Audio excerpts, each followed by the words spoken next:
phrase tirée de l'introduction de mon livre intitulé Exégèse spirituelle de la Bible. Aucune forme, aucun nom ne contiennent Dieu en exclusivité, fût-il 10 000 fois sacré. Seule la vie en sa plénitude contient Dieu, la vie éternelle et infinie, présente partout, en tout être, en tout temps, œuvrant, peinant et se réjouissant dans l'unique et totale révélation qui ne connaît pas le doute, mais qui est dans l'immortalité vivante de chaque conscience. Je relis parce que c'est très important. Aucune forme, aucun nom ne contiennent Dieu en exclusivité, fût-il 10 000 fois sacré. Seule la vie en sa plénitude contient Dieu, la vie éternelle et infinie, présente partout, en tout être, en tout temps, œuvrant, peinant et se réjouissant dans l'unique et totale révélation qui ne connaît pas le doute, mais qui est dans l'immortalité vivante de chaque conscience. Et puis, j'aimerais maintenant vous lire un poème aussi tiré de mes sentiers de l'âme, un poème qui est intitulé « Je suis », parole de l'Éternel, dans le livre de l'Exode, au verset 14. C'est un poème assez long et, comme vous le devinez sans doute, il est question de Moïse, sans le nommer. Alors, avec tout le poids lourd de son corps, partit l'homme. Sur le sable sans fin, ses pieds sans trace parcouraient le blanc sillon des roulements infimes, de ces écroulements de monticules fins dont les vallées se recomblent toujours au souffle chaud des vents. Et le balancement du pied sur le sable rythme un néant de sol mouvant où tout s'efface. Pas plus que la pensée au sein du temps ne creuse un pli durable, les pas dans le désert n'écrivent le chemin lent du pèlerin qui s'en allait jusqu'au-delà de tout désert. Avec son bâton, dont les fosses entre les sables font un sépulcre inconnu de sillage effacé toujours. Le berger s'en allait, suivi du lent troupeau, jusqu'au-delà du blanc désert, sous la nuit des soleils immobiles, pareils à des feux droits, sans ombre et sans repos. Il était fort et grand, avec son pur visage et le regard d'acier de ses yeux qui profondément voient, malgré le soleil dur où tout est nuit, entre l'éclair illimité des sables et l'éclair infini des azurs roux.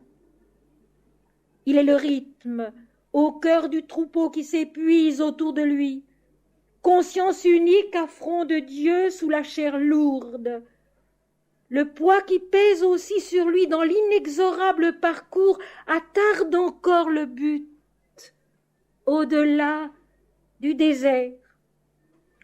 À l'angoisse des nuits trop éclatantes succédera le jour plus doux des verdures et le miroitement des sources d'eau si bleues avec leur jeu d'argent sous le soleil oblique, où le soleil moins fluide épousera les formes et le vent des prodiges d'êtres sous le pas raffermi des dieux humains.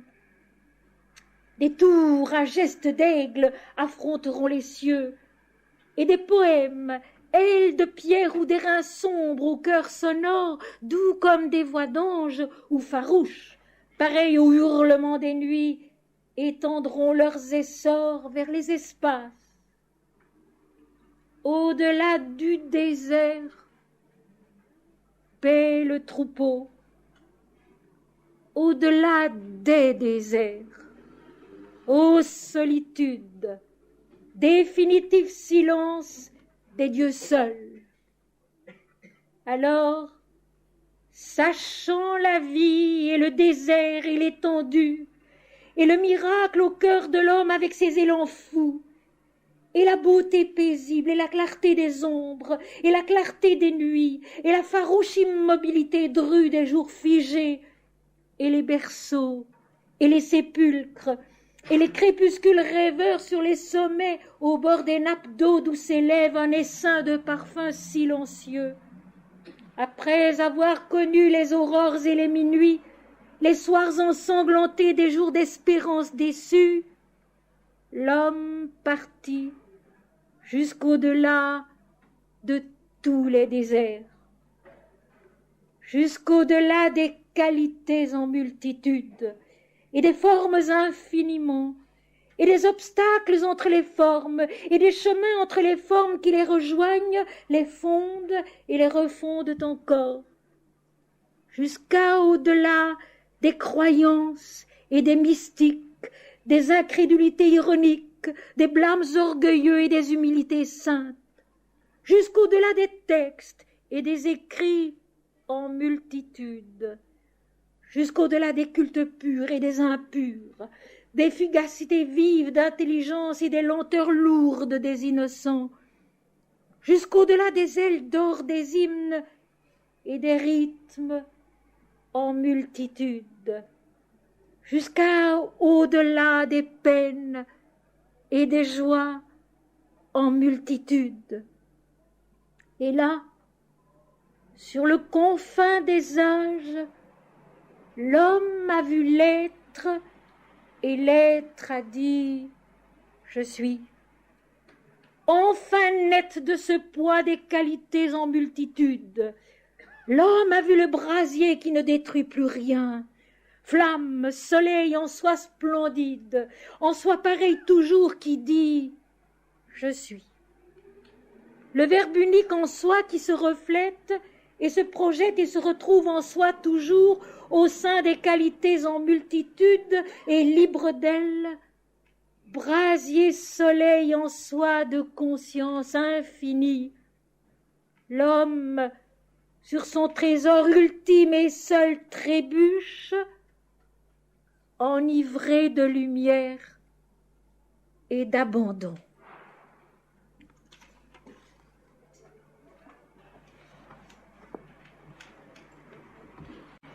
Mes amis, le sujet de cet après-midi, c'est donc le libre arbitre et le karma. Deux questions qui se posent souvent, qui se posent à nous, qui se posent en nous et auxquelles il faut essayer de répondre. Le libre arbitre, quand nous nous demandons ce qu'il est, quand nous nous demandons s'il existe vraiment, nous sommes bien obligés de répondre que, dans une large mesure, nous avons l'impression qu'il n'est pas, que nous sommes agis, que nous sommes joués par toutes les influences de l'inconscient, du subconscient, aussi bien que par les influences qui nous viennent d'en haut, de l'inconnu supérieur de notre être et de la vie, aussi bien de notre mental dualiste, dont la compréhension, il faut bien l'admettre, reste très limitée. Donc, première réponse qui nous viendrait quand nous nous posons cette question, est-ce que le libre arbitre existe ou est-ce qu'il n'existe pas? Ce serait plutôt de dire, il n'existe pas. Nous sommes au-dedans de nous-mêmes une multitude, c'est vrai. Nous sommes un complexe subtil de force, de faiblesse, de donner, d'élan, de poussée, de désir, d'espoir, de souffrance aussi, dont nous ne sommes absolument pas les maîtres et qui nous obligent souvent à faire, comme dit l'apôtre Paul, ce que nous ne voudrions pas et à ne pas faire ce que nous voudrions faire, à dire et à penser ce que nous ne voudrions pas et non pas ce que du fond du meilleur de nous-mêmes souvent nous voudrions penser, nous voudrions dire, nous voudrions être. Ainsi, la première réponse qui nous vient est au fond négative, c'est de dire, eh bien, le libre arbitre, il n'existe pas. Nous sommes composés que nous ignorons, dont nous voulons bien croire qu'il vient de l'esprit, qu'il vient d'en haut, mais qui est tellement embourbé souvent dans des difficultés au sein desquelles nous pataugeons comme dans un sable mouvant, que nous n'avons pas la force d'en sortir. Alors, je vais poser un premier jalon. Le libre arbitre existe, mais à partir d'un certain niveau d'évolution. Et je reviens toujours à mon image de l'Apocalypse, le dernier livre de la Bible, qui veut dire la révélation de Dieu en l'homme, et non pas la catastrophe, mais la révélation de Dieu. Apocalypse, mot grec qui veut dire la révélation, et non pas la catastrophe. Où la voix de l'Apocalypse s'adresse toujours à l'ange de l'Église, de chaque Église, s'adresse à l'apôtre Jean, c'est-à-dire à un niveau de conscience capable de recevoir l'enseignement sans trop le déformer, même s'il ne le comprend pas tout à fait. Le libre arbitre, donc, part à un certain niveau déjà de notre développement, de notre évolution. Et voilà pourquoi, mes amis, il est tellement important d'aider les êtres à vivre aussi dignement que possible, de soutenir chacun pour qu'il puisse grandir vers le côté noble de sa nature, lumineux de sa nature, et non pas vers l'égoïsme, l'orgueil, l'ignorance, la déchéance.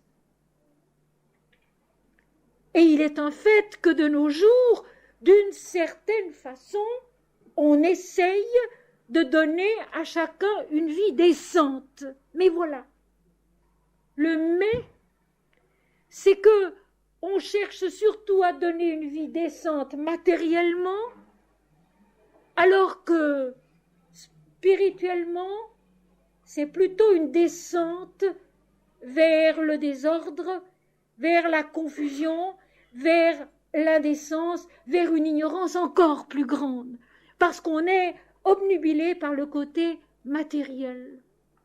Il faut que tout grandisse en nous, il faut que tout parvienne à un niveau où l'homme, en effet, devient capable de choisir s'il veut descendre vers la nuit ou monter vers la lumière, s'il veut essayer de progresser dans la clarté d'une vérité supérieure. Et je cite ici en passant notre hymne védique de jeudi soir, la 4e strophe. Viens, ô volonté, avec un V majuscule, pour accomplir le sacrifice. Viens, ô volonté qui m'est supérieure. Viens, ô volonté qui est plus sage que ma propre volonté. Viens, ô volonté, qui surtout m'apporte un point de vue vaste et non pas mesquin, lumineux et non pas obscur, généreux et non pas égoïste. Et cette prière, cet appel à ce qui est plus grand que nous, c'est déjà un choix qui vient d'un libre arbitre que possède l'homme à un certain niveau, libre arbitre où il choisit de grandir dans la beauté, dans la vérité, en Dieu, et non pas de se laisser couler vers l'égoïsme, vers l'orgueil, vers le désir de puissance, vers au fond une restriction de sa nature à tous les niveaux et de tous les points de vue. Et je vais ici vous donner un moyen très très simple, et parler d'un yoga dont il n'est généralement pas question. Le yoga de la reconnaissance. Le yoga qui consiste à dire merci. Merci pour ce qui est. Merci pour ce que je suis. Merci pour l'élan qui m'habite, parce qu'il y a en l'homme un élan qui le pousse en avant, qui l'aide à grandir au lieu de diminuer. Mais vous savez tous comme moi que nous n'acceptons pas toujours de grandir. Nous aimons bien rester de petits enfants qui se font dorloter par la vie, qui se font dorloter par leurs parents, par leurs amis. Nous avons souvent peur ou nous sommes trop paresseux pour accepter de grandir. Et souvent, quand la vie nous frappe, quand la vie nous fouette, c'est qu'elle essaye de nous obliger à grandir malgré nous. Ainsi, la définition du libre arbitre, c'est à un certain niveau de l'intelligence, de la conscience, du développement de l'homme, accepter de grandir en Dieu avec toutes les conséquences que cela pourra comporter. Et ces conséquences, mes amis, ne sont pas forcément toujours agréables et faciles. Au contraire, on dit Dieu châtie ceux qu'il aime, et on dit aussi qui aime bien châtie bien, c'est vrai. La recherche spirituelle, ce n'est pas du tout la recherche de la facilité. L'acceptation du libre arbitre où nous voulons bien progresser dans la compréhension des choses, de la vie, des autres et de nous-mêmes. L'acceptation d'apprendre à être maître de soi. Maître de soi dans n'importe quelle circonstance et dans toutes les circonstances. À être patient, à être serein, à être bienveillant, à ne juger personne, à accepter chacun comme il est en se disant que l'Éternel accepte chacun comme il est, en attendant pour chacun le moment où il pourra aussi grandir. Le libre arbitre, c'est donc un choix qu'à un moment donné, nous sommes capables de faire et où nous saurons dire merci aussi bien pour ce qui est agréable que pour ce qui est désagréable, et où nous vivrons cette prière dans un sens tout à fait positif, que ta volonté soit faite et non la mienne. Volonté de l'infini, volonté de l'Éternel, volonté de l'impersonnel. Notre obstacle intérieur le plus grand, c'est que malgré les efforts que nous pouvons faire, nous considérons toujours toutes choses du point de vue individuel.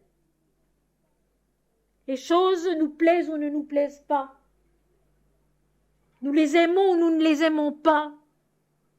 Nous les accueillons, nous les acceptons ou nous ne les voulons pas. Se répéter, mais moi, je vois si peu, je connais si peu, je comprends si peu que l'éternel, que l'impersonnelle réalité de toute la vie juge à ma place. Au-delà des qualités en multitude, au-delà de tous les déserts de l'ignorance et de la nuit où nous marchons sans savoir comment, où nous marchons sans savoir où. Le libre arbitre existe, mais il est une acceptation de progresser dans la lumière de l'esprit d'où nous venons, en laquelle nous sommes promis à grandir et en qui nous devons nous accomplir, nous consommer pleinement. Et maintenant, parce que tout à l'heure, les deux sujets vont n'en faire qu'un seul, appuyé sur un passage des Écritures saintes de la Bible, le karma. Le karma est une notion un peu connue aujourd'hui, elle vient donc de l'Inde. Karma vient du verbe sanskrit kri, qui veut dire faire, agir, et le premier sens du karma, c'est l'action.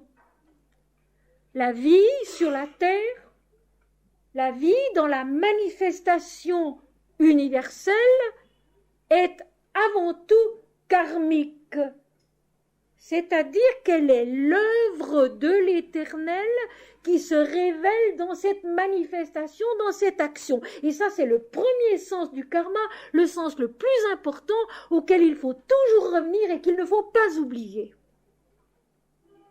Le karma, c'est l'action divine. L'action divine dans le monde, l'action divine en l'homme, en chacun de nous et en tous. L'action, le travail est la base de la vie ici-bas. Déjà, notre corps ne subsiste que parce qu'il travaille sans cesse. Et puis, notre intelligence ne se développe et ne subsiste que parce qu'elle travaille sans cesse. Notre conscience de même, si nous la laissons s'assoupir, s'endormir, peu à peu, elle s'atrophie comme un membre qu'on n'emploie pas et elle n'est plus également utile. Le karma, c'est donc avant tout l'action, le fait de faire, et puis j'irai plus loin, le karma, c'est l'action en union avec l'infini, avec l'éternel, avec le créateur. Yukta, en sanskrit, veut dire l'action juste, mais, ajoute la Bhagavad Gita, cette action juste, elle est par définition en union avec le divin, en union avec le plus vaste, en union avec le plus lumineux, en union avec le plus sage, en union avec le plus vrai. Et déjà, du point de vue simplement humain, nous pouvons établir des échelons. Et nous savons très bien qu'une même chose, qu'un même être, qu'un même fait est diversement vrai suivant le plan où nous le situons, où nous le regardons, et que plus notre regard monte, plus il s'élargit, plus il devient vaste et lumineux, et autrement nous voyons l'objet ou l'événement. Vous savez que les sages de l'Inde disent « Je suis ce que vous voyez en moi. Je suis ce que vous voyez en moi. » Et si nous ne voyons dans le sage qu'un personnage capable de nous donner des recettes pour avancer dans la vie et surtout pour être débarrassé de certains ennuis, eh bien le sage ne pourra rien donner de plus. Il faut bien se le dire, cela. Nous recevons dans la mesure où nous attendons. Nous recevons sur le plan où nous attendons. Et nous voyons Dieu comme nous sommes. C'est peu à peu, qu'en se défaisant de soi-même, qu'en se détachant du petit moi individuel, qu'en choisissant par libre arbitre de grandir et non pas de régresser, c'est peu à peu que nous devenons capables de connaître un tout petit peu la vraie nature de Dieu, la vraie nature de l'infini, la vraie nature de l'éternel. Chaque chose a sa réalité pour nous sur le plan où nous la voyons. Et là où certains ne voient qu'un fait banal, ordinaire, d'autres seront capables de voir une révélation de l'esprit. Le même fait, le même moment ne signifiera rien pour certains et sera peut-être une illumination pour d'autres. Ainsi, méfions-nous de notre façon de voir les choses lorsque cette façon est trop petite, lorsqu'elle est trop basse, lorsqu'elle est trop mesquine. Et essayons de lever les yeux un peu plus haut pour voir plus haut et pour comprendre mieux. Mes amis, c'est ce qu'on a fait avec les Écritures saintes, c'est ce qu'on a fait avec la Bible, c'est ce qu'on a fait avec les Védas, qu'on a ramené tout simplement à des faits historiques, des lieux géographiques, des luttes entre peuples, alors qu'il s'agit de la révélation de Dieu en l'homme, d'un bout à l'autre de la Bible, d'un bout à l'autre des Védas, de ce chemin difficile fait de combats, de luttes, de défaites, de victoires. Mais il s'agit de l'esprit, il s'agit de Dieu, et non pas de l'homme dans ces textes. L'Apocalypse, par exemple, n'est pas un horoscope de l'humanité. Elle est la révélation du chemin qui conduit à la connaissance de Dieu et se termine par ces mots « viens ». Et le Seigneur répond « viens », c'est si beau. Au dernier chapitre, la conscience humaine dit « viens », comme dans l'hymne védique. Et le Seigneur répondit « viens ». Viens, viens. La rencontre, la fusion, où la conscience individuelle incarnée retrouve enfin son identité. Encore un verset du dernier chapitre de l'Apocalypse. Ces serviteurs, les serviteurs de l'Éternel, seront dans la demeure de l'Éternel. Ils serviront l'Éternel jour et nuit en voyant sa face, et ils porteront son nom sur leur front. Notre seule identité est Dieu. Notre seule nature est Dieu. Seulement, nous devons grandir dans la connaissance de cette identité, précisément par le karma, par l'action juste qui est l'œuvre de l'Éternel dans le monde. Une œuvre qui est faite de lutte, une œuvre qui est faite de combat, une œuvre qui est faite de bons moments et de mauvais moments, qui est faite de douceur, de beauté et aussi de cruauté, parce que le combat a un enjeu immense et que les moyens pour y parvenir ne peuvent pas être bénins. Et c'est une chose qu'il faut comprendre, qu'il faut accepter. Le sens le plus connu du mot karma, c'est la loi de cause à effet, qui est la conséquence de l'action, la conséquence du faire. Une action en entraîne une autre. Une action favorable entraînera une autre action favorable. Une action défavorable entraînera peut-être une autre action défavorable. Et ce karma, dans ce sens-là, inquiète beaucoup de personnes. Mais je voudrais mettre quelque chose ici au point. Une fois de plus, comme dans la Bible, quand nous discutons du karma, nous voyons la cause du point de vue humain. Nous voyons l'effet du point de vue humain, qui est limité, qui est ignorant, qui est souvent très impuissant, alors qu'il s'agit de la cause et de l'effet comme Dieu les voit, comme l'Éternel les voit, comme l'Esprit les voit. Notre hymne de hier,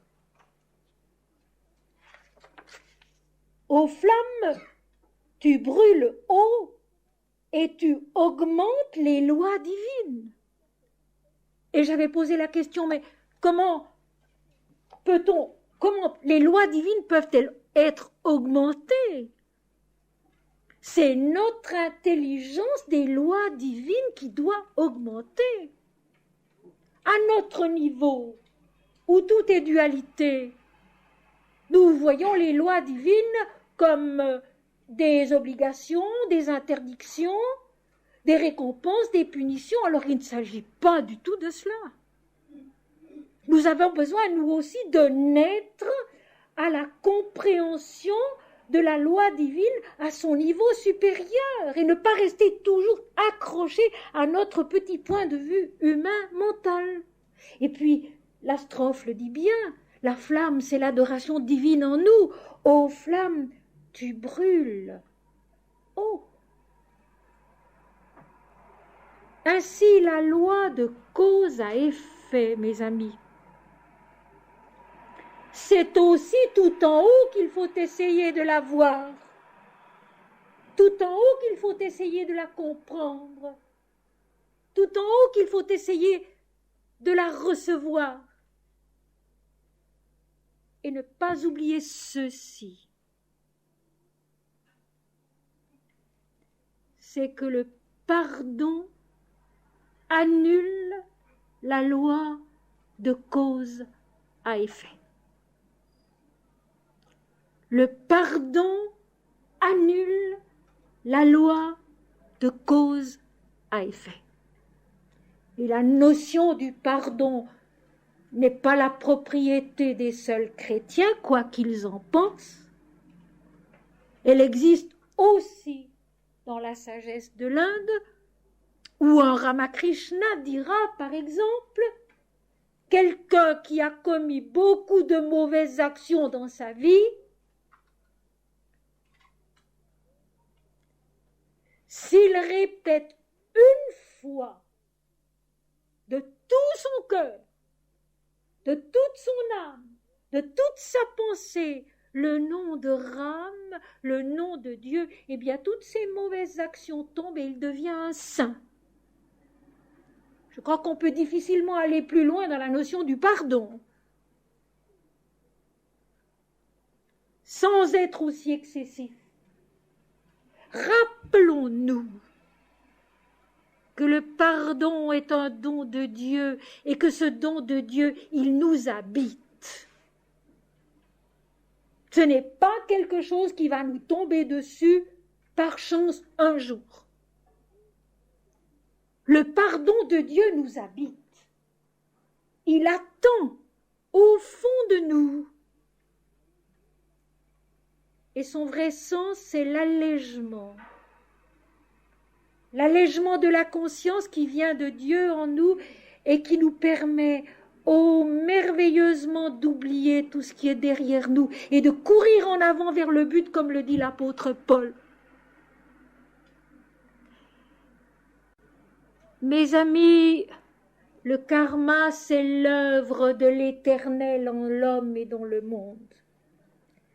La loi de cause à effet, c'est la justice de l'Éternel en l'homme et dans le monde. Et puis, il y a ce troisième élément qui est le pardon. l'oubli. La possibilité d'oublier ce que nous avons fait, d'oublier ce que nous sommes, avec toutes nos faiblesses, avec toutes nos difficultés, en disant Dieu est Dieu seul. C'est toi qui fais, c'est toi qui es, c'est toi qui sais. L'islam, le vrai. L'islam, le vrai, explique ceci qui est très beau. Au début d'une sadhana, au début d'une discipline spirituelle, au début d'un effort que l'homme veut faire, donc le libre arbitre qui a joué, le désir de progresser en Dieu, au début d'une discipline spirituelle acceptée, le premier palier, c'est de prendre conscience de ses erreurs, de ses faiblesses, de ses manques. Et puis, de les donner à Dieu et de ne plus y penser. De laisser Dieu s'en charger, le vrai sens de la croix.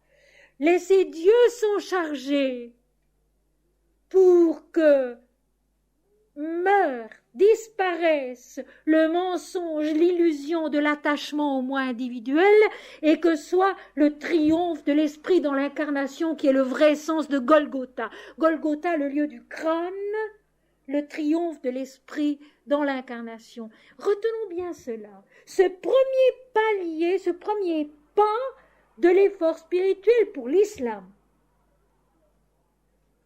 Prendre conscience de ses fautes, prendre conscience de ses faiblesses, prendre conscience de ses erreurs, les donner à Dieu et puis les oublier.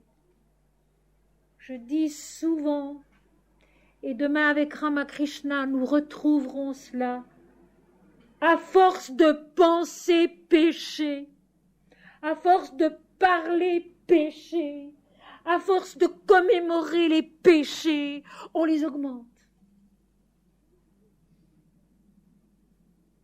C'est Dieu qu'il faut chanter.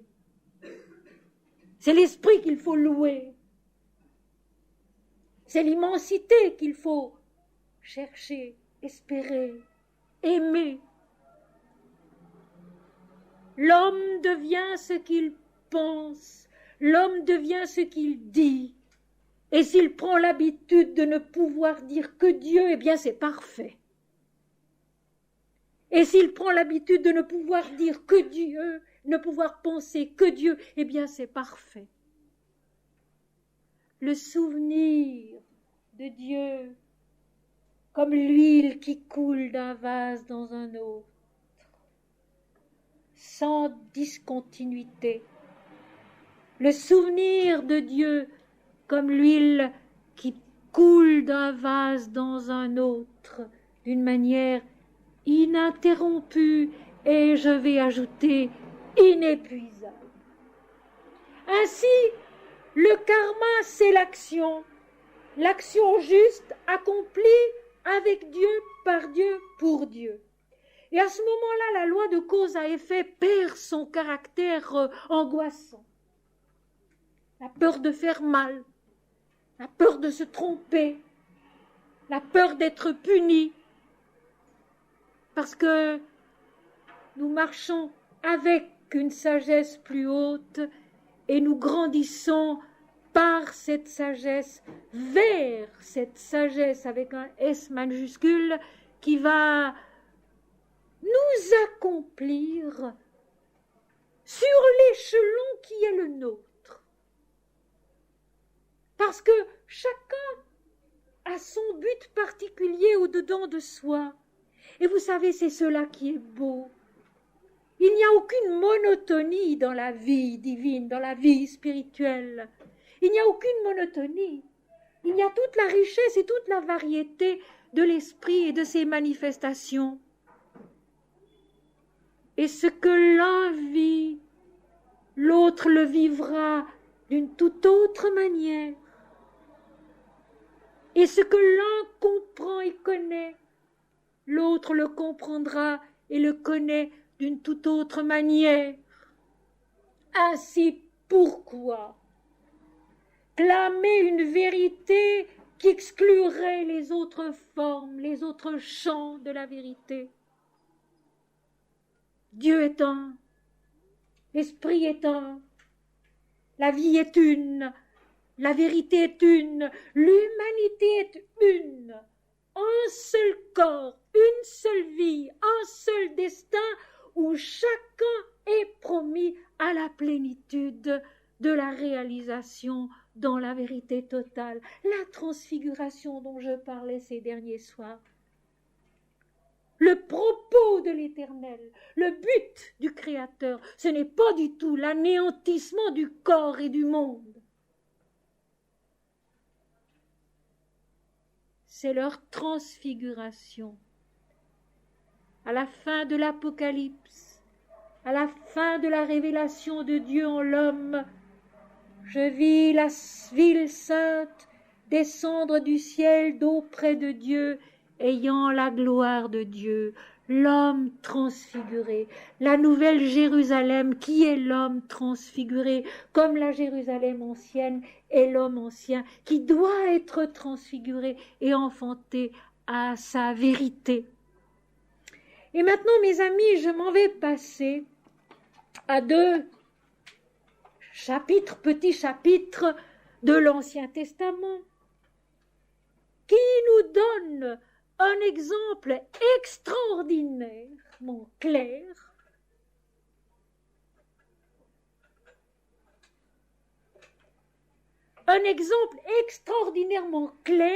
précisément du libre arbitre et du karma.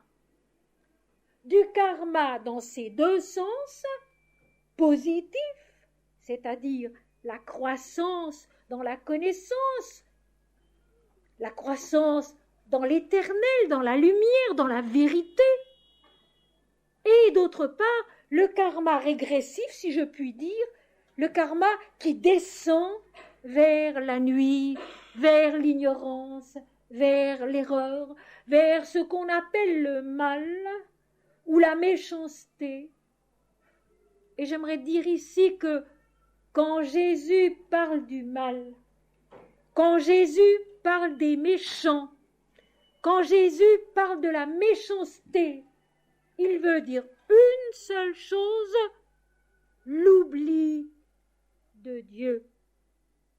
L'oubli de Dieu. Et rappelez-vous hier soir, 1 Roi chapitre 18, au verset 17, lorsque, au bout de 3 ans de sécheresse, acculé à l'extrémité de la détresse de son peuple et de lui-même, le roi très impieux, Akab, qui est nous-mêmes, qui est une partie de nous-mêmes, face à face avec le prophète Élie, lui dit « Est-ce toi qui jette le trouble en Israël? Est-ce toi qui a provoqué cette sécheresse qui nous détruit depuis plus de 3 ans ?» Quand les choses vont mal, nous accusons l'autre et nous accusons Dieu. Et nous ne voyons pas que nous avons tellement régressé, que nous nous sommes tellement éloignés de la loi de l'Éternel, de la loi de l'univers, où il y a la vie et la mort. Mais toutes les deux s'accomplissent dans l'éternité. Rappelons-nous la belle parole de Ramakrishna. On prend une épine qui s'appelle la vie, et avec cette épine, on ôtre l'autre épine qui s'appelle la mort, et puis on les jette toutes les deux. L'éternité est au-delà. Les deux sont nécessaires, ce sont les jeux dans la dualité. Sans cette dualité, la manifestation dans le monde ne serait pas, ni en nous-mêmes.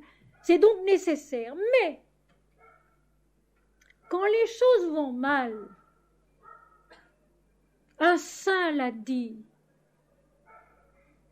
devant les calamités du monde, le saint ne se lamente pas. Il retrousse ses manches et il se met à l'œuvre.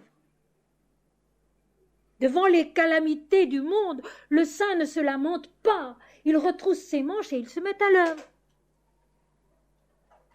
et se mettre à l'œuvre, c'est déjà ne pas se lamenter, c'est déjà ne pas se plaindre, c'est ne pas déjà se nourrir de doutes, se nourrir de chagrin, se nourrir de rancune envers ce qui se passe, c'est être courageux et faire face avec amour, avec confiance, en chantant Dieu qui seul sait, qui seul fait.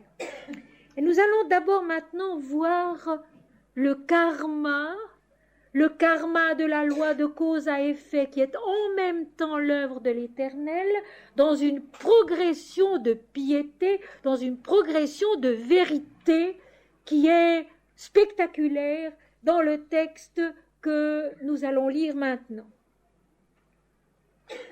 Vieux David est mort. Le roi David, qui a composé ces psaumes, dont le cœur était tout entier à l'Éternel son Dieu, je cite les textes, qui suivait pleinement l'Éternel son Dieu, je cite encore les textes, et c'est son fils Salomon qui va lui succéder. Chapitre 3 du premier livre des rois.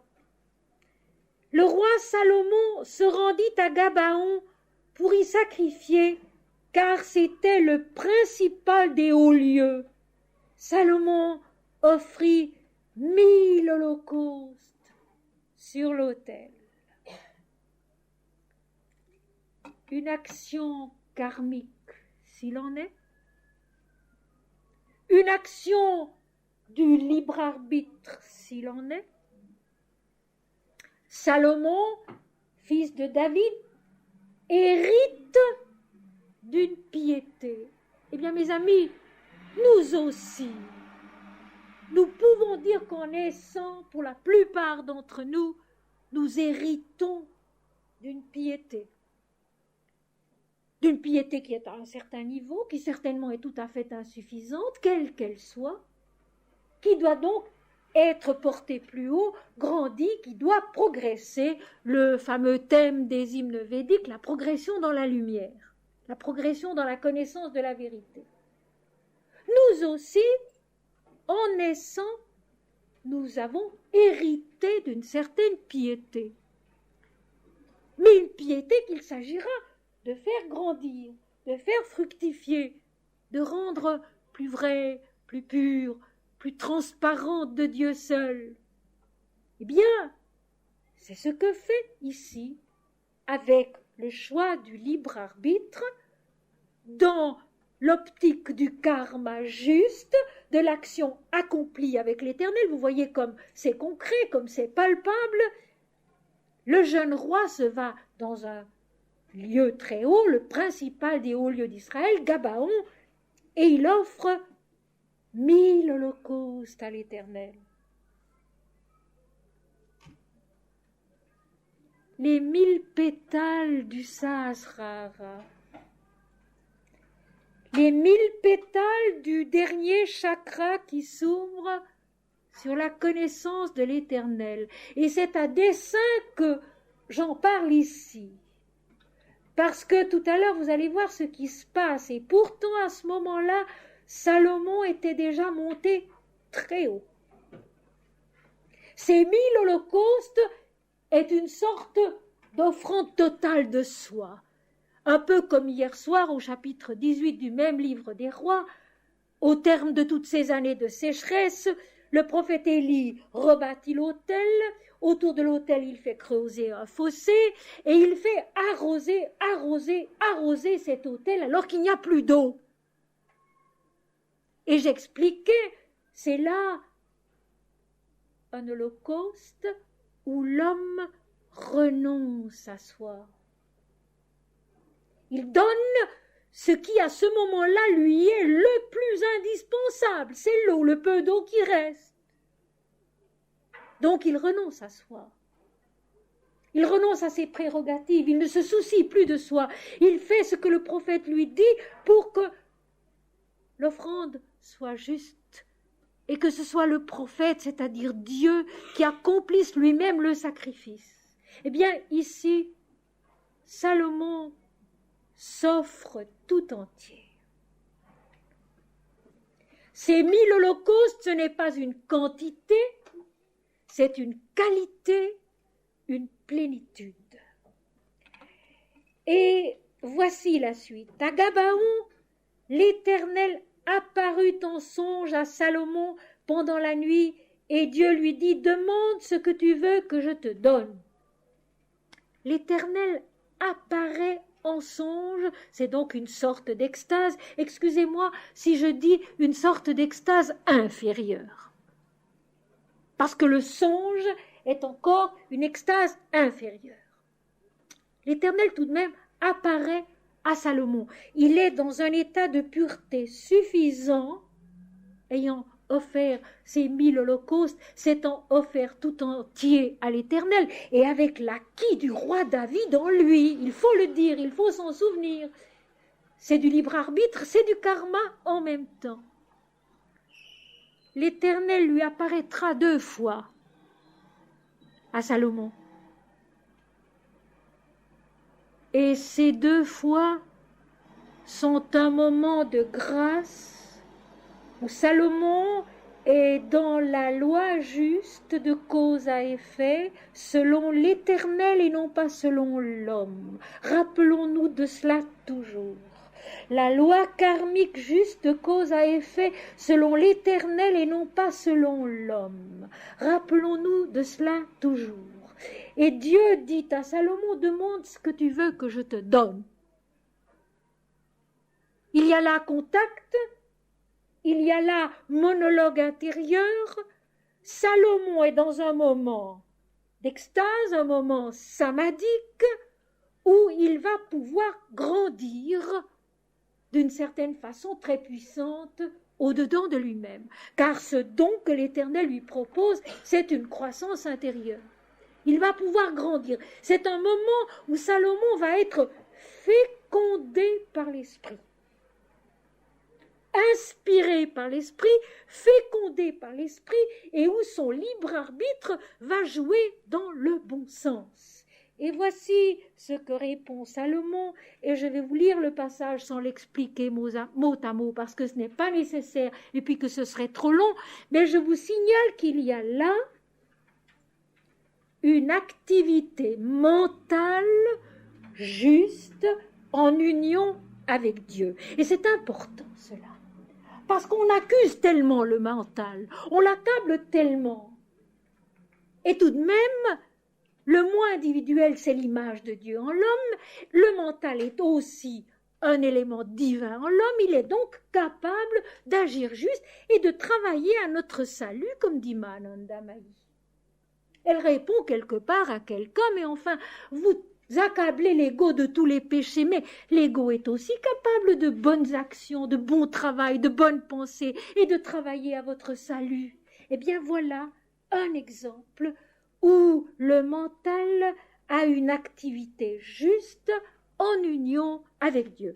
Je vous cite très exactement le passage pour que vous puissiez le retrouver chez vous et le relire.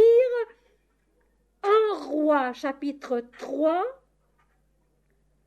à partir du verset 4 jusqu'au verset 9. Activité juste du mental.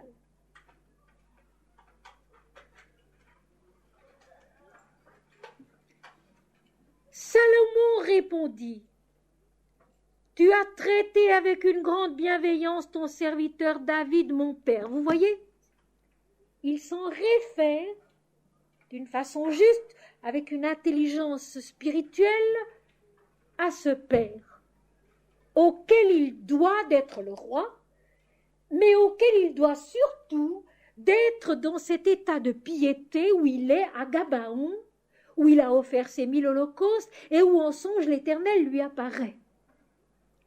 Salomon a à ce moment-là une intelligence totalement juste qui réagit de la bonne manière.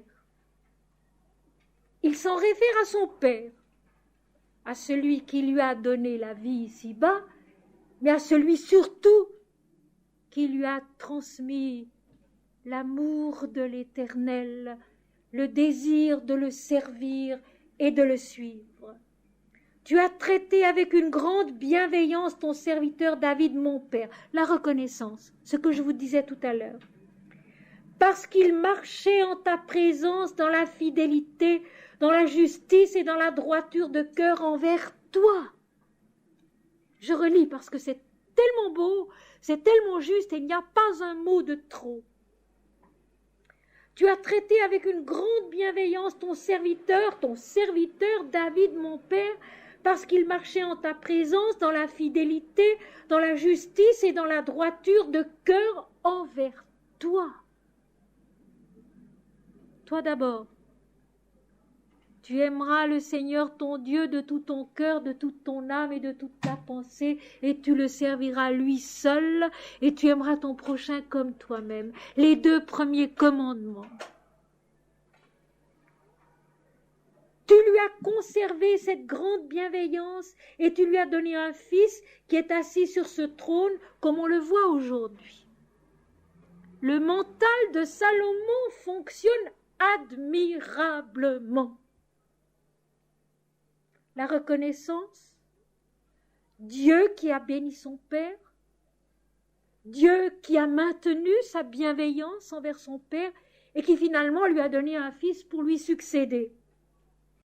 Maintenant, Éternel mon Dieu, tu as fait régner ton serviteur à la place de David mon père, et moi je ne suis qu'un jeune homme et je n'ai point d'expérience. David est conscient de ce qu'était son père, conscient de ce qu'était l'Éternel en son père. Il sait qu'il hérite de cela, de cette tâche de gouverner un peuple qui est grand. Mais il a aussi surtout conscience qu'il est jeune, qu'il n'a pas d'expérience et qu'en fait il ne sait rien. Alors, ton serviteur, dit-il, et vous voyez, David est le serviteur de Dieu, mais Salomon aussi est le serviteur de Dieu, seulement cela. Non pas moi, Seigneur, mais toi. Aucune exigence, mais un rapport juste. L'homme qui est le serviteur de l'Éternel, et non pas son propre maître et le roi d'un peuple pour son bon plaisir ici-bas. David est un serviteur et Salomon est un serviteur de l'Éternel et il voudrait être un bon serviteur.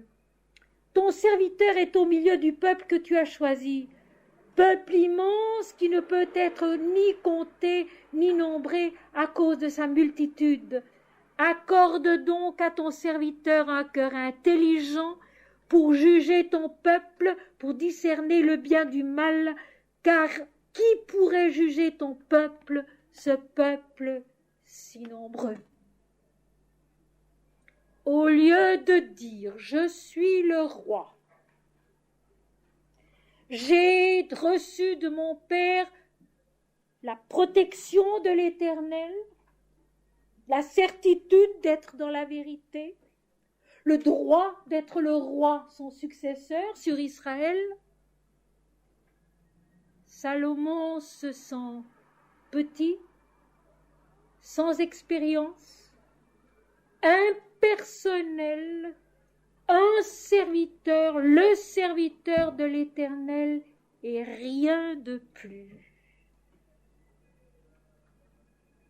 Voilà, mes amis, je répète, 1 Roi chapitre 3, versets 4 et suivants, un exemple où le mental travaille avec une perfection admirable.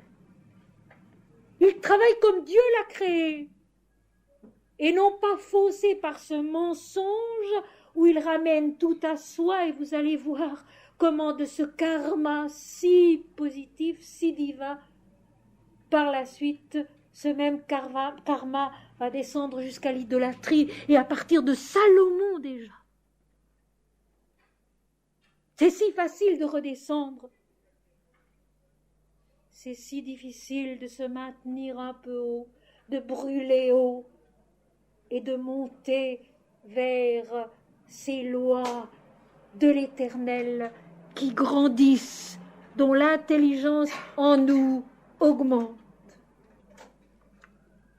Car qui pourrait discerner le bien du mal et juger ton peuple, ce peuple si nombreux, c'est-à-dire gouverner selon la sagesse de Dieu, selon la vérité de Dieu, selon la lumière de Dieu, selon l'amour de Dieu. Demande humble, mais surtout, demande lucide. Demande sage, demande tout simplement d'un mental qui a gardé sa pureté originelle, qui est d'être un instrument de Dieu en l'homme, un instrument très important. Et bien sûr, cette demande de Salomon plut au Seigneur, et le Seigneur lui répondit ceci: puisque c'est là ce que tu demandes, puisque tu ne demandes pour toi ni longue vie, ni richesse, ni la mort de tes ennemis, que tu demandes de l'intelligence pour exercer la justice, voici, j'agirai selon ta parole, je te donnerai un cœur sage et intelligent, un cœur sage et intelligent, parce que c'est le cœur dans le mental. Un cœur sage et intelligent, parce que c'est le cœur dans le mental qui comprend Dieu, de telle sorte qu'il n'y aura eu personne avant toi et qu'on ne verra jamais personne de semblable à toi. Toujours cette réponse un peu excessive de l'Éternel à ceux qui sont sur son chemin. Personne de semblable à toi. Et le verset suivant: aucun roi ne te sera semblable, aucun roi ne sera pareil à toi, ne veut pas dire du tout que Salomon va être sur la terre un être exceptionnel, mais qu'il reçoit cette justice qui est unique parce qu'elle vient de Dieu, cette sagesse qui est unique parce qu'elle vient de Dieu.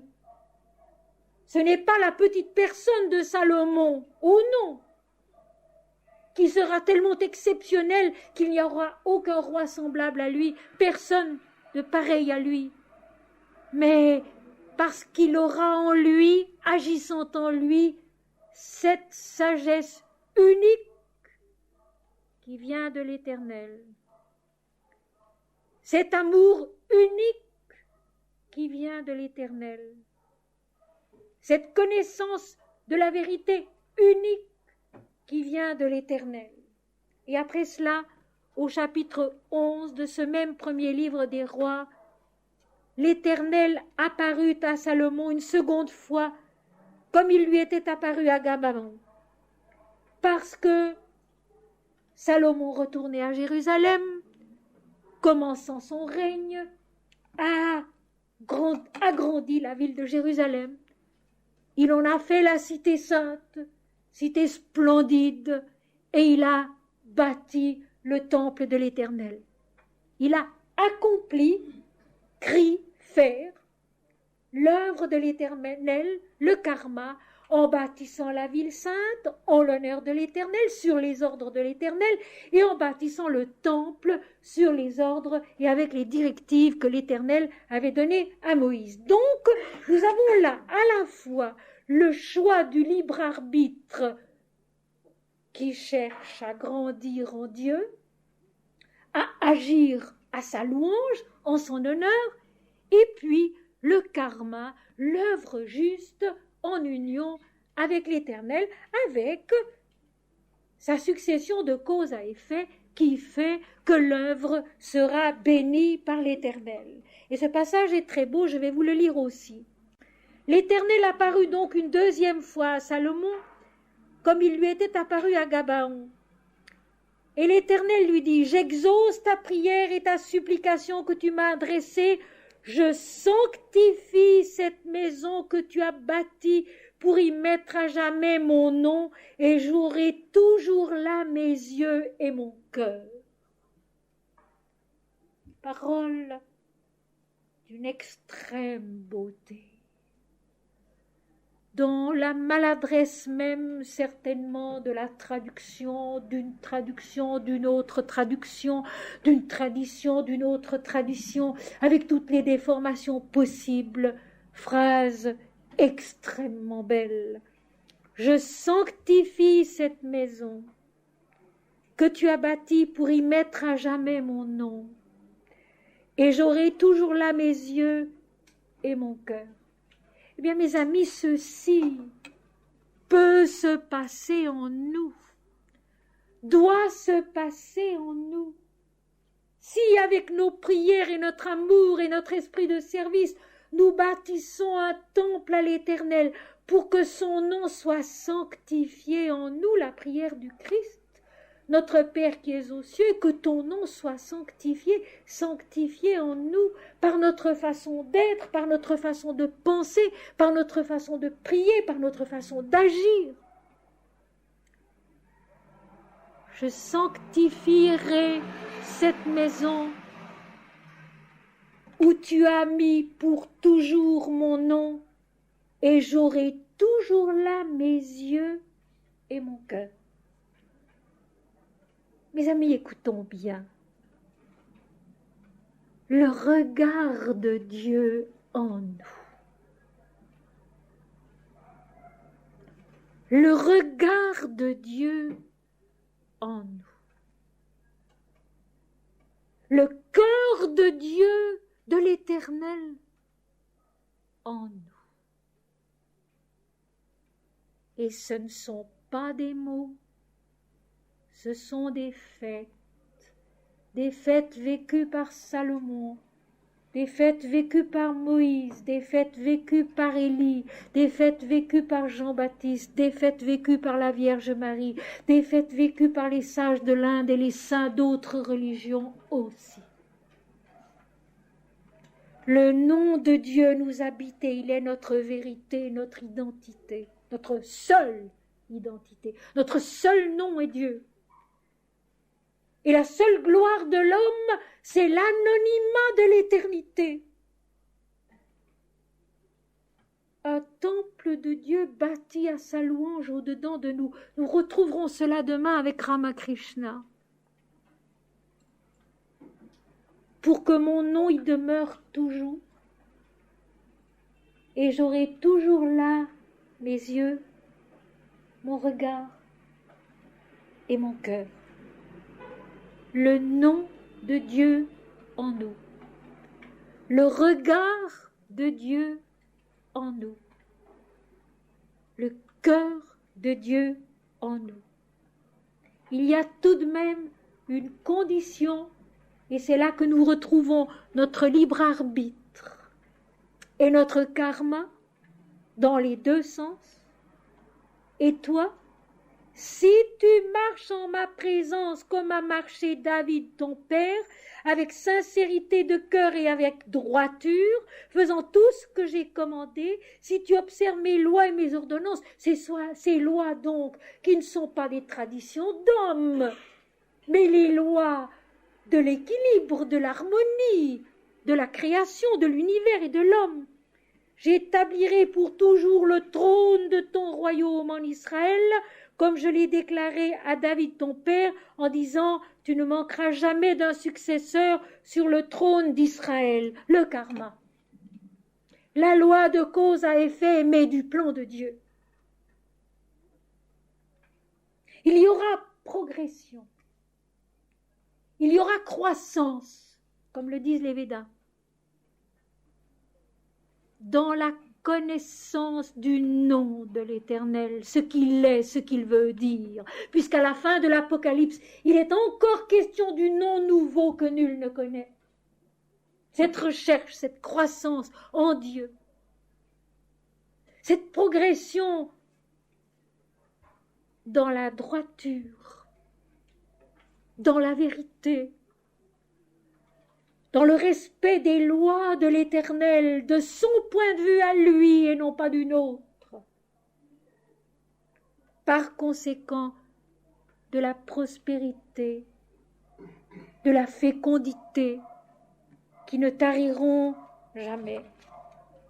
Voilà donc pour le karma dans sa démarche, dans son œuvre de l'Éternel qui monte vers la connaissance de la vérité, vers l'inépuisable fécondité de la connaissance de l'Esprit. Et pas beaucoup plus loin, mes amis, nous en étions au chapitre 9. 2 chapitres plus loin, au chapitre 11, voici. Salomon, fils de David, héritier d'un karma bienheureux, qui a eu la grâce de recevoir la vision de l'Éternel 2 fois dans sa vie, qui a eu cette autre grâce de pouvoir avec ses mains bâtir la cité sainte et le temple de l'Éternel pour y garder le nom de l'Éternel à jamais, qui a reçu cette promesse, au fond tout simplement la même promesse que notre cher et humble Swami Ramdas a reçu lui aussi à notre époque, quand Ram lui dit un jour « Je serai toujours à ton côté ». C'est la même chose. L'Éternel qui dit à Salomon « Si tu marches avec droiture devant moi en respectant mes commandements, j'aurai toujours mon regard dans ton temple et dans ta ville et en toi, et j'y aurai aussi toujours ton cœur. » À l'époque de la vieillesse de Salomon, ces femmes inclinèrent son cœur vers d'autres dieux, et son cœur ne fut point tout entier à l'Éternel son Dieu, comme l'avait été le cœur de David son père. Salomon alla après Astarté, divinité des Sidoniens, et après Milcom, l'abomination des Ammonites. Et Salomon fit ce qui est mal aux yeux de l'Éternel. Et il ne suivit point pleinement l'Éternel, comme David son père l'avait fait.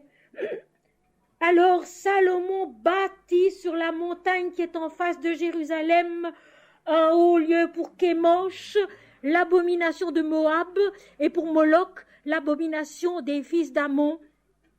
Et il alla leur offrir des sacrifices. Et pourquoi est-ce que le texte parle 3 fois d'abomination? Eh bien, parce que dans ces hauts lieux, on offrait des sacrifices humains et on offrait des sacrifices d'enfants. L'idolâtrie, dont j'ai dit hier soir qu'elle était le culte de l'ego, le culte du moi individuel. Le culte du moi individuel en soi-même et chez les autres. Quand on n'est pas capable de voir chez les autres, quel qu'il soit, autre chose qu'un personnage, autre chose que Dieu, qu'un enfant de Dieu. Salomon, à qui l'Éternel est apparu. Salomon, qui a offert les 1000 holocaustes, qui a donc connu l'ouverture du Sahasrara, le 7e plan de la conscience aux 1000 pétales épanouis. Et qui s'est laissé tomber, et qui s'est laissé aller, et qui est allé adorer Baal et Astarté. Baal, dont je ne vais pas redonner l'explication aujourd'hui, elle était dans la conférence d'hier. Baal qui, au départ, n'était qu'un nom commun, le maître de la possession et qui est devenu finalement satanique, c'est-à-dire l'adoration du moi individuel. Salomon qui est tombé dans cet excessif mensonge de l'idolâtrie de soi qui est le culte de l'ego.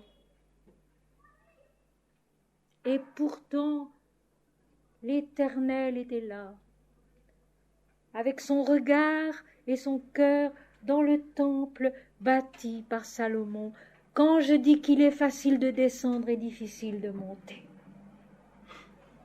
Et la conséquence, bien sûr, l'Éternel n'est pas content.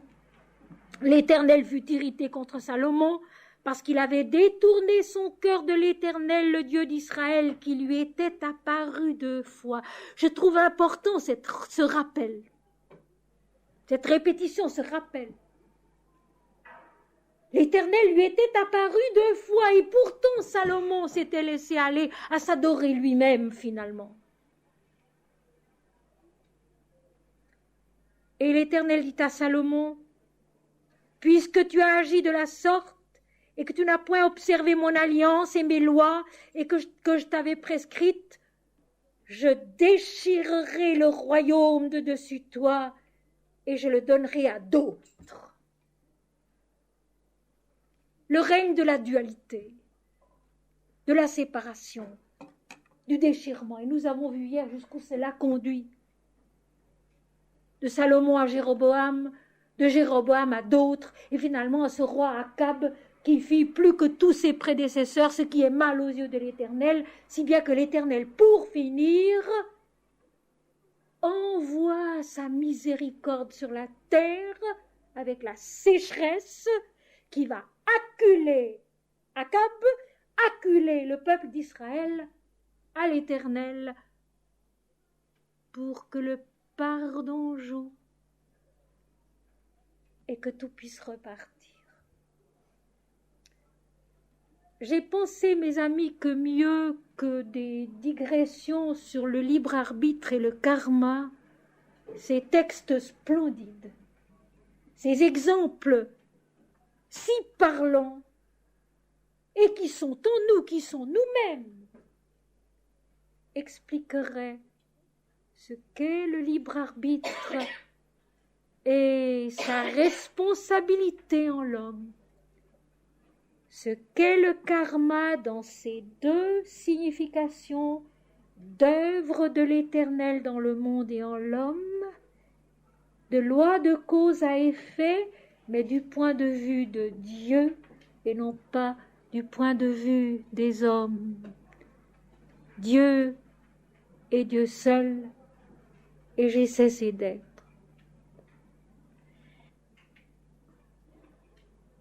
Mes amis, maintenant nous allons nous détendre quelques instants.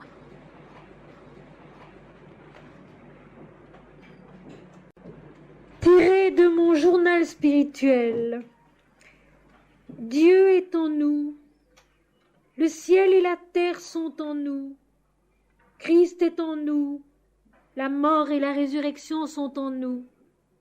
Ces quelques phrases ont une allure révolutionnaire, et pourtant, celui qui parvient à les vivre a résolu tous les problèmes et rentre dans l'immortalité.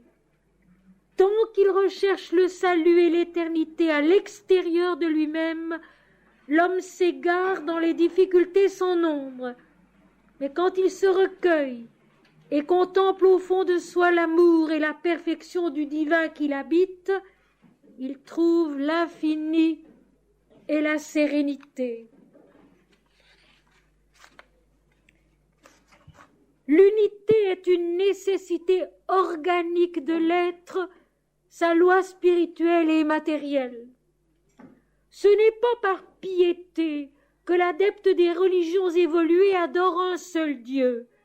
C'est parce que l'unique est la vérité de sa structure physique et psychique, l'évidence de l'univers dans lequel il vit, la base de l'intelligence et de la vision de sa conscience.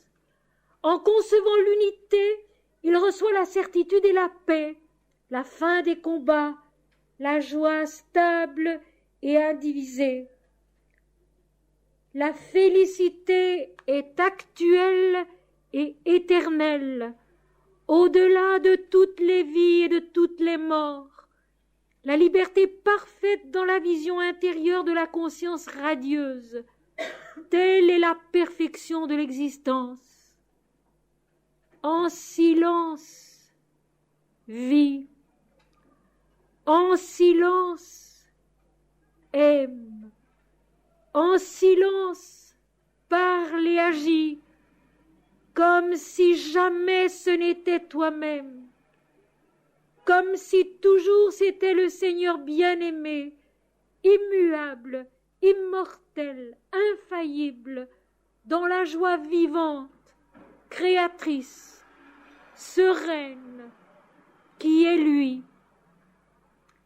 En silence, vit. En silence, aime.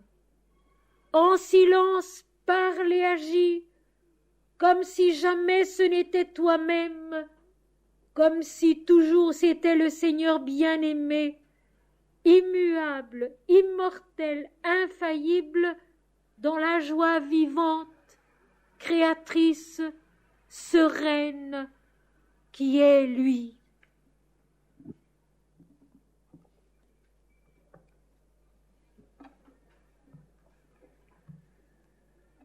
Le cœur du roi David était tout entier à l'Éternel son Dieu. Il suivait pleinement l'Éternel son Dieu.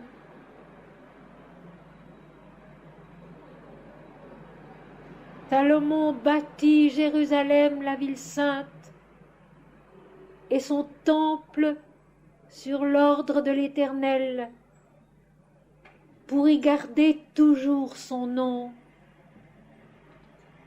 Et l'Éternel dit à Salomon, je sanctifierai le temple que tu as bâti, et j'aurai toujours là mes yeux et mon cœur.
Seigneur, que nos pensées soient celles de Dieu et non pas celles des hommes.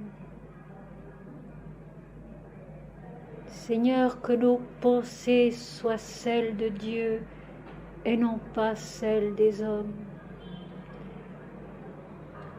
Que notre intelligence œuvre dans le sens de ton unité resplendissante et non pas vers ce culte de l'ego qui est la seule idolâtrie du monde.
Écoute Israël, l'Éternel est notre Dieu, l'Éternel est un. Écoute Israël, l'Éternel est notre Dieu, l'Éternel est un. Éternel notre Seigneur, que ton nom est magnifique sur toute la terre.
Shri Ram, Jai Ram, Jai Jai Ram.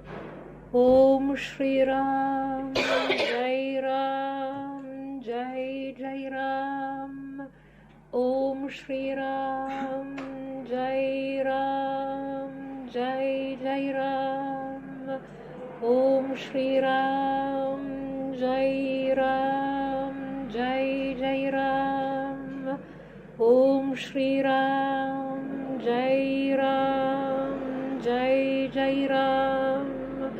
Om Shri Ram, Jai Ram, Jai Jai Ram.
Notre Père qui es aux cieux, que ton nom soit sanctifié, que ton règne vienne, que ta volonté soit faite sur la terre comme au ciel.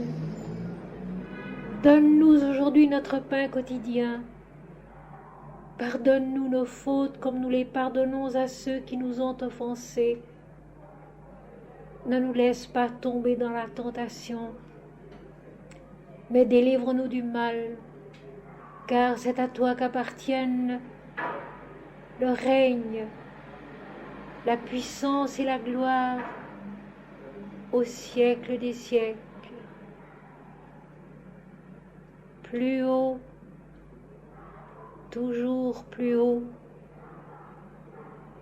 plus loin, toujours plus loin de ce culte de l'ego qui est l'idolâtrie des hommes.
Shveta Padmasana Devi, Shveta Pushpopa Shobita, Shvetambara Nitya, Shveta Ganta Nulipana, Shveta Kshasutra Hastacha, Shveta Chandana Charchita, Shveta Vinadara Shubra, Shveta Lankara Pusita, Shveta Padmasana Devi, Shveta Pushpopa Shobita, Shvetambara Nitya, Shveta Ganta Nulipana, Shveta Kshasutra Hastacha, Shveta Chandana Charchita, Shveta Vinadara Shubra, Shveta Lankara Pusita.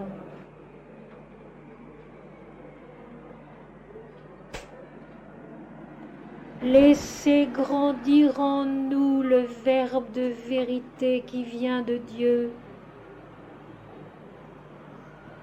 et qui n'est jamais centré sur le petit moi individuel.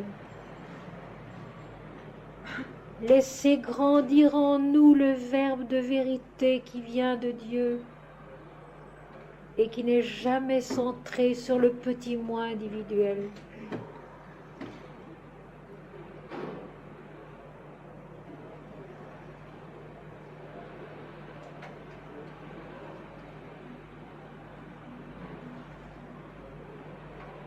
Choisir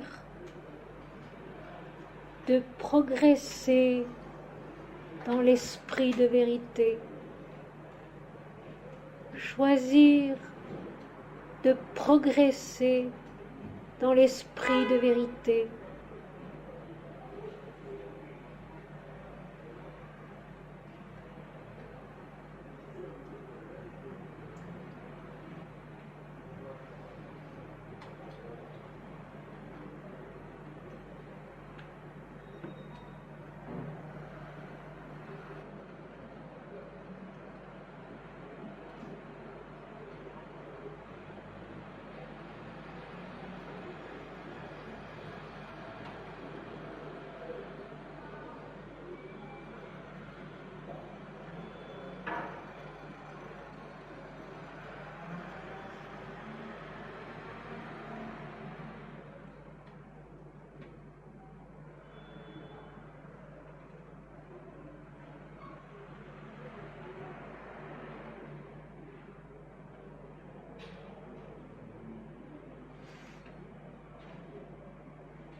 Voici mes mains, Seigneur, elles sont ton ouvrage. Voici mes pas, Seigneur, ils sont ton chemin. Voici mes pensées, Seigneur, elles sont ton intelligence. Voici mon cœur, Seigneur, il est ton amour. Voici mon âme, Seigneur, elle est ta joie. Tout est intérieur, le monde est ta démarche dans l'éternité.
Où est son regard? Où subsiste son cœur? Mes amis, mes chers amis, merci à Dieu qui nous accorde ces instants et qui permet qu'ils soient ce qu'ils sont. Parce que c'est son œuvre à lui, karma, en chacun de nous et en tous. Cette œuvre, pas à pas renouvelée, pas à pas recommencée, toujours parfaite, toujours totale, toujours merveilleuse. Si nous savons le laisser faire et le laisser parler.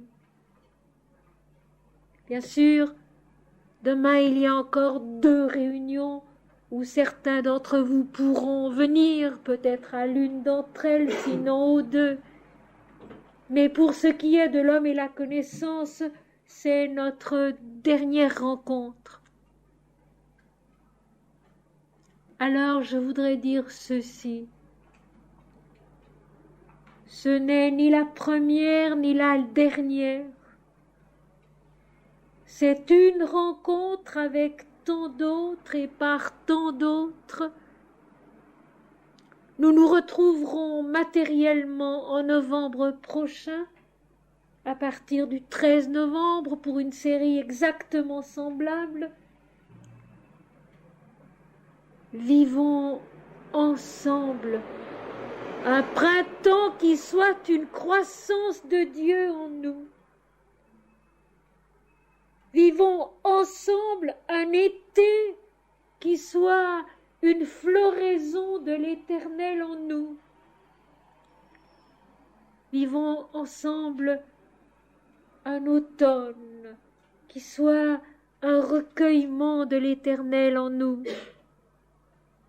Vivons un hiver qui soit ensemble un repos purificateur de l'Éternel en nous.